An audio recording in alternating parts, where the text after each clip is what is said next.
বাংলাদেশের শ্রমিকরা এখন থেকে ওমানে গিয়ে কৃষি কাজ করতে পারবেন। কৃষি শ্রমিক ভিসায় বাংলাদেশিদের জন্য দুয়ার খুলে দিয়েছে দেশটি। আর সংবাদ মাধ্যম ওমান অবজারভার এই তথ্য জানিয়েছে।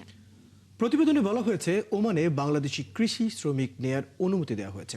দেশটি চাইলে এখন থেকে বাংলাদেশি শ্রমিক নেয়ার জন্য ভিসার আবেদন করতে পারবে। এর আগে কৃষি শ্রমিক নেয়ার নতুন প্রোগ্রাম শুরুর ঘোষণা দেয় ওমানের কৃষি অ্যাসোসিয়েশন আল দাহিরা ব্রাঞ্চ। তারা জানিয়েছে, ওমানের শ্রম মন্ত্রণালয় ও রয়্যাল ওমান পুলিশ বাংলাদেশিদের শ্রমিক নেয়ার যে অনুমোদন দিয়েছে তার ভিত্তিতে নিবন্ধনকৃত কৃষকরা তাদের প্রয়োজন অনুযায়ী বাংলাদেশি শ্রমিক নেয়ার আবেদন করতে পারবেন। সুবিধাটি শুধু অ্যাসোসিয়েশনের আল দাহিরা ব্রাঞ্চের নিবন্ধিত সদস্যরাই পাবেন। আসসালামু আলাইকুম প্রিয় দর্শক, কেমন আছেন সবাই? আশা করছি সকলেই ভালো আছেন। যারা দীর্ঘদিন ধরে ওমানের ভিসা খোলার অপেক্ষায় ছিলেন, বিশেষ করে যারা কাজের জন্য ওমানে যেতে চান, তাদের জন্য আজকের এই খবরটি অত্যন্ত গুরুত্বপূর্ণ। কারণ ওমানের শ্রমবাজার নিয়ে নতুন একটি ইতিবাচক তথ্য সামনে এসেছে।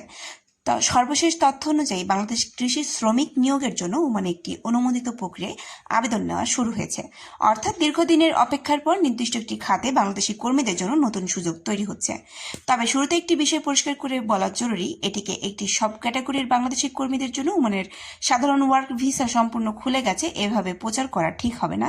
কারণ বাংলাদেশি অদক্ষ ও আধা দক্ষ কর্মীদের ওয়ার্ক ভিসা নিয়ে ওমান সরকারের সঙ্গে বাংলাদেশের আলোচনা দীর্ঘদিন ধরেই চলছিল।